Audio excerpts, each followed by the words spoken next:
نمرود کی جھوٹی خدائی کا ناقوس بج رہا تھا۔ بابل میں ہر دروازے پر نمرود کا بت رکھا ہوا تھا۔ جو شہر میں داخل ہوتا اس کو اس بت کے آگے اپنی پیشانی جھکانا پڑتی۔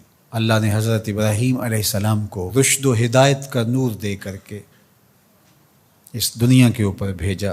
حضرت ابراہیم علیہ السلام لوگوں کے رویے جو ان بتوں کے ساتھ جڑے ہوئے تھے اس سے بہت آزردہ تھے۔ قوم سال میں ایک بہت بڑا میلہ منعقد کیا کرتی تھی شہر سے باہر، اور سب وہاں جایا کرتے تھے۔ ناچ گانا ہوتا، رقص و سرود کی محافل ہوتی۔ جناب ابراہیم بھی بلوغت کی عمر میں قدم رکھ چکے تھے۔ کہا کہ آپ بھی آئیے۔ فرمایا انی سقیم، میں تمہارے رویوں سے پہلے ہی بیزار ہوں، تنگ دل ہوں، تو مجھے مزید وہاں لے کے جانا چاہو گے؟ یہ تو کبھی نہیں ہو سکتا۔ تو وہ بتوں کے آگے مختلف اشیاء رکھ کے چلے جاتے تھے۔ تو ابراہیم علیہ السلام گھر سے نکلے، ہاتھ میں کلہاڑا لیا اور ان کے مرکزی بت خانے میں داخل ہو گئے۔ دیکھا کہ انواع و اقسام کے کھانے ان بتوں کے سامنے پڑے ہیں، تو کہا کھاتے نہیں ہو؟ اب وہ کیا جواب دیں؟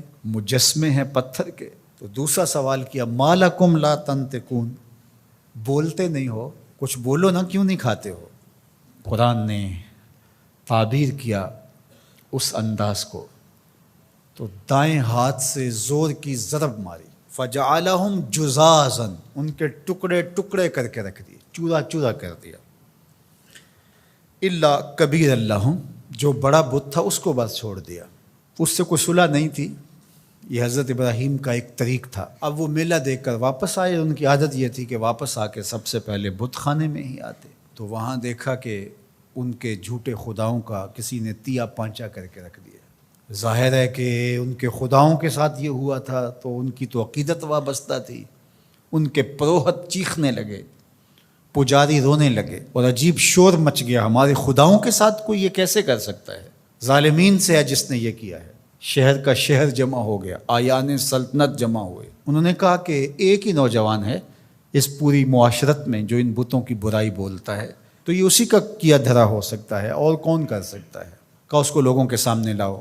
اللہ اکبر، ہزاروں کا مجمع ہے، نمرود سے لے کر کے حکومت کے کارندوں تک سب موجود ہیں۔ اور حضرت ابراہیم علیہ السلام، چڑھتی جوانی، عنفوان شباب، پیشانی پہ چمکتا ہوا نور، روشن اور تاباں چہرہ، توحید کا اجالا آپ کی آنکھوں سے پھوٹتا ہوا، زیر لب ہلکی سی مسکراہٹ، دربار میں پہنچے۔ جذبات سے بھرے ہوئے تھے، بفر سب بول پڑے، کوئی ادھر سے شور مچ گیا۔ قالوا انت فعلت ھذا بآلہتنا یا ابراہیم، اے ابراہیم ہمارے ان خداؤں کے ساتھ تو نے یہ سلوک کیا ہے؟ ان کے لہجوں سے شرارے برس رہے تھے، آنکھیں ہیں کہ نوچ لیں گی جناب ابراہیم علیہ السلام کو۔ جلاد تیار کھڑے تھے کہ حکم شاہی آئے اور ہم تکہ بوٹی کر کے رکھ دیں۔ آگے سے جواب سنیے کیا آتا ہے۔ قال بل فعلہ کبیرہم، کب بڑے نے کیا ہوگا، کلہاڑا تو اس کے کندھے پہ پڑا ہے۔ اچھا یہ نہیں بولتا تو ان سے پوچھ لو تمہارے ساتھ یہ کس نے کیا ہے، یہ اپنے خداؤں سے پوچھ لو۔ اللہ اکبر، یہ کاٹ تو کلہاڑے کی کاٹ سے بھی سخت تھی۔ یہ جو بفر کے اچھل کے باتیں کر رہے تھے، اپنے ضمیر کی طرف پلٹے، اور اندر سے ضمیر نے کیا آواز دی، تم خود ہی ظالم ہو، جو اپنا دفاع نہیں کر سکتے تمہارے معبود کیسے ہو سکتے ہیں؟ اپنے سروں کو جھکائے ہوئے آیان سلطنت بھی، اور بڑے بڑے پروہت، اور بڑے بڑے پجاری، اور بڑے بڑے قبیلوں کے سردار، وزیر مشیر، سب کے سر جھک گئے، اور جھکے ہوئے سر سے آنکھیں چار نہیں کر سکتے تھے، اور بولتے کیا ہیں، لقد علمت ما هؤلاء ينطقون، ابراہیم تو جانتا ہے یہ بولتے نہیں۔ بس اسی موقع کے انتظار میں تھے حضرت ابراہیم۔ پھر حضرت ابراہیم کھڑے ہوئے، اللہ کا پیغمبر بولنے لگا، قال افتعبدون من دون اللہ ما لا ينفعکم شیئا ولا یضرکم اف لکم ولما تعبدون من دون اللہ افلا تعقلون۔ کا افسوس ہے تمہارے اوپر، ان کو پوچھتے ہو جو تمہیں فائدہ بھی نہیں دے سکتے، نقصان بھی نہیں دے سکتے۔ اف لکم، یہ کاٹ ہے جو کلہاڑے سے بھی سخت ہے، یہ ضرب لگ رہی ہے، اف لکم، افسوس ہے تمہارے اوپر، ولما تعبدون من دون اللہ، اور ان پر افسوس ہے جن کو تم اللہ کے علاوہ پوچھتے ہو۔ افلا تعقلون، تمہاری کھوپڑی میں دماغ نہیں؟ سوچو تو صحیح، اب اس کا کیا جواب ہو سکتا تھا؟ جب جواب نہ ہو، دلیل اور استدلال کی زبان بند ہو جائے تو پھر اوچھے ہتھ کنڈوں پہ لوگ آ جاتے ہیں، کیسے جلا دو، اور اپنے خداؤں کی مدد کرو۔